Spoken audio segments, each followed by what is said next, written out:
Hi sewing friends. So today I'm going to talk to you about the Quince Day Robe from Seamwork.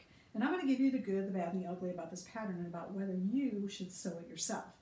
First of all, this is the long version of the Quince Day Robe. And it is a knee length, or slightly lower than knee length, duster kimono style jacket. It is comprised entirely of rectangles, which makes it perfect for beginners. So you can almost see it. If I hold my arm straight out here, you can almost see this is like a pure rectangle. That cuff is a rectangle, this is a rectangle, the body is a rectangle, it goes together, that's a rectangle, the band's a long rectangle, it's rectangles.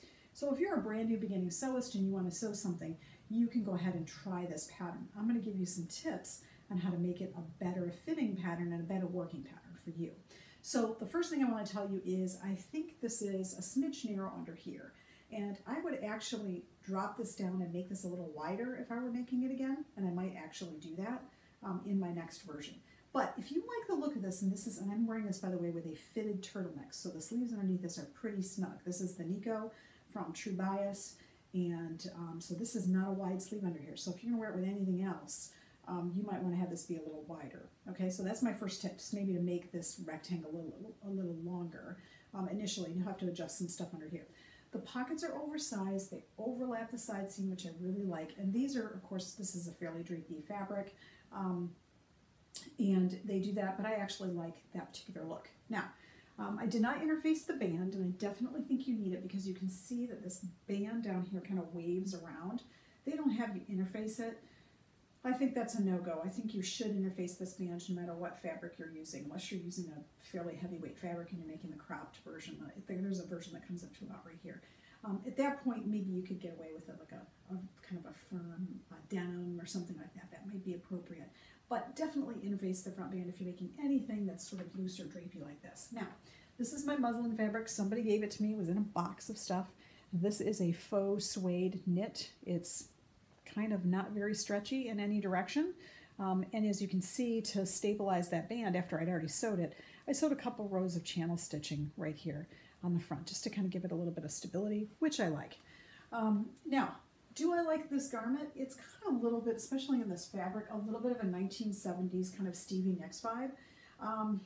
Would I make it again? I don't know. I don't like making garments, longer garments like this in a heavy fabric because I think it makes you look boxy.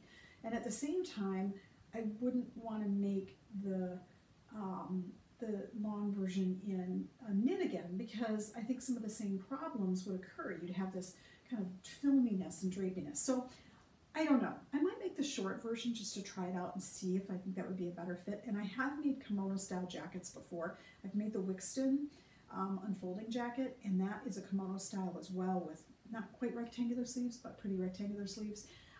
And that one comes out and fits oversized, but it has structure to it, so it looks a little bit better when you wear it. So those are my caveats. Now, I got this pattern for free because they were offering a special, and you could download it, sign up on their list, and you would get it for free. So I downloaded it for free. It's normally $16. I think I would have been a little bit upset if I'd spent $16 on it because, you know what, it's not that awesome. So that's my review. It's an honest review. I'm giving it straight from my heart. Other kimono patterns that I would choose, if you're looking for a long duster, I would actually get a duster pattern, and there's several out there, the Linden, the Cambria. So if you want a long duster, do that. If you want a long sweater, definitely get one of the long sweater patterns that are out there because there's some great ones out there. I think Hot Patterns has one, the birthday cardigan, they have a maxi one. It's got shaping to it. It really is going to be a much nicer fit if you want that long cardi look. Would I make this again? Only if it was free.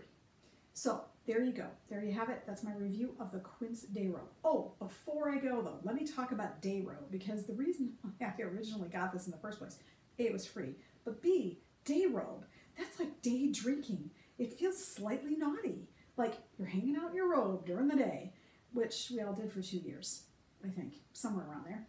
But a day robe now, I don't know. Would I wear this out in public? I don't know. You guys tell me whether you think I should wear this out in public. Anyway, that is the Quince Day Robe. I think I could do better in another kind of a pattern, but you tell me. Drop a comment, send me a DM, let me know what you think.